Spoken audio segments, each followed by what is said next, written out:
Welcome back, brothers and sisters. I am Braden. This is Langley Outdoors Academy, and thank you for stopping by.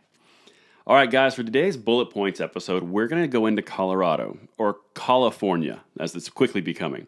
And this opinion piece is pinned in the Denver Post. Now, just some fair warning, this is an article that was penned by the parents of someone who lost a child at the Aurora movie theater in Colorado, which is terrible, and my heart goes out to them. It's horrible, right? That shouldn't happen to anybody. And it's kind of a common theme is when this occurs to someone, it kind of becomes a gun control. I've got to do something for this to make this make sense. And I understand that. The biggest piece that I want to bring to this is even though that pain exists and even though the horrendous action occurred, that doesn't mean we supersede all rights for all other the 330 million other Americans. And that's what we're going to hit on in this article. I'm going to try to do it with tact. I'm going to try to do it from an understanding perspective. But the things that they're calling for here are far, far left, and they are not even American in my opinion. But that's enough of that setup. Let's dive into this, and I want to know what you guys think. And like I said, tread carefully because this is a sensitive issue, and I understand, it's a different thing. But here we go. Guest commentary. Work on ending gun violence must move forward even without an ATF leader. Now, they're still reeling from that loss, right? But listen to how they're moving forward and the things that they want here. If momentum means anything, we don't like what we're seeing right now in this administration's response to gun violence. They're referring to them getting stuffed at every obstacle. President Biden's withdrawal of David Chipman as director of the Bureau of Alcohol, Tobacco, Firearms, and Explosives was a disappointment to us in our work to reduce gun violence. Don't get us wrong, we are fans of the president's stated intentions as expressed in his truly forward-thinking candidate's platform, and we believe those goals and commitments to be sincere, but delay is not our friend. Keep in mind, they are agreeing with his proposal candidate promises. Ban AR-15s, ultimate gun control, universal background checks, all the far left stuff that Biden was promising and has not delivered on. That's what they were fans of. But now listen to where it goes from here and the things that they're asking him to do through the executive branch. This is some crazy town right here. Although our country will now go on without leadership from the ATF, America can still look to the White House for leadership, innovation, and true courage. Respectfully, I disagree. Anyway, let's keep going.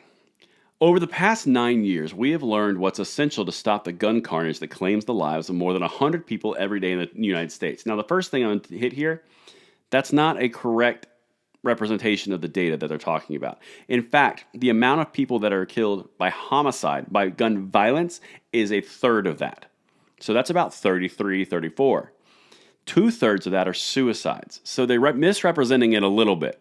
In fact, if you look at a correlated statistic in the same time frame, for 2016 specifically, National Highway Traffic Safety Administration data shows 37,461 people were killed in 34,436 motor vehicle crashes, an average of 102 a day. More people are killed by times 3 in traffic accidents than actual violent crime. Just want to put that out there to put it in perspective, but they don't offer that. They just say that's the case, right? Now, here are the stated goals, and this is the part where it gets crazy town. Again, I understand the pain, and I understand that there's tragedy, but that does not excuse walking all over the rights of Americans and breaching the Constitution. Check this out. This is what they want the president to do. One of 3 things. Create the Office of Gun Violence Prevention to establish a long-term, sustained effort to reduce gun deaths in America by classifying gun violence as a national security crisis and a public health and safety priority, and make a commitment to cut all forms of gun lethality by 50% by 2026, including suicide, homicide, and unintentional shootings. Okay, there's a lot there, okay? How are you going to reduce shootings by 50% if you don't take gun control into consideration? You can't. In fact, they are signed on to something called the Denver Accord. Wait till I bring that to you guys. That is some whoa, but that's for another time. The other thing here is they want to put gun control or gun violence as a national security crisis, which would supersede constitutional rights and congressional authority. Interesting. Also, health crisis, same thing, supersedes Congress. They're trying to circumvent the legislative branch of our government, which is a no-no. But we continue. Create a National Firearm Injury Prevention Bureau, another bureaucracy. Thanks to the work of the National Transportation Safety Board, transportation-related death rates have plummeted over the years. Experts have successfully implemented the most effective ways for people to survive hurricanes, tornadoes, fires, and even tsunamis.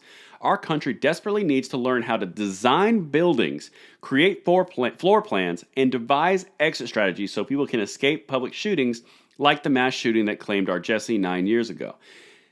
They want to reassign every floor plan and put like a bureau, in fact, in charge of moderating how many exits there are. Are there active shooter escape hatches everywhere? Like, you understand how far-reaching this is and how kind of out of touch this is.